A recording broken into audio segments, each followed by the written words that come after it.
അപ്പോൾ നമ്മളിത് ഇന്ന് പൊട്ടിച്ച് ആമിക്ക് വരച്ച് നോക്കിയാണ്. ഞാൻ ഇത് വാങ്ങണ്ടെന്ന് പറഞ്ഞിട്ട് ആമി കേൾക്കാതെ ബഹളം വെച്ച് വാങ്ങിയതാണ്. അപ്പോൾ ഇത് ആമിക്ക് പൊട്ടിച്ച് വരച്ച് നോക്കാം, എങ്ങനെ ഉണ്ടെന്ന് നോക്കാം. അപ്പം തൊട്ട് എനിക്ക് തോന്നി എന്ത് വരയ്ക്കണം അങ്ങനെ വരയ്ക്കുന്നു.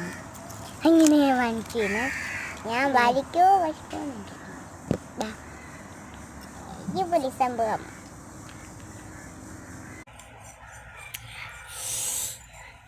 അത്ര കഷ്ടപ്പെട്ട് റിസ്ക് എടുത്ത് വരയ്ക്കണതിന്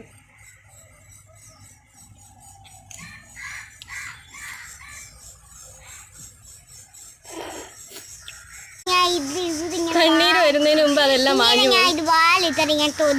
തുടച്ച് കളഞ്ഞു. പക്ഷെ കണ്ണീര് വന്നപ്പോഴത്തേക്ക് തന്നെ അതെല്ലാം ഒലിച്ചു പോയി. ഇതാണോ വാട്ടർ പ്രൂഫ്? ഇതാണോ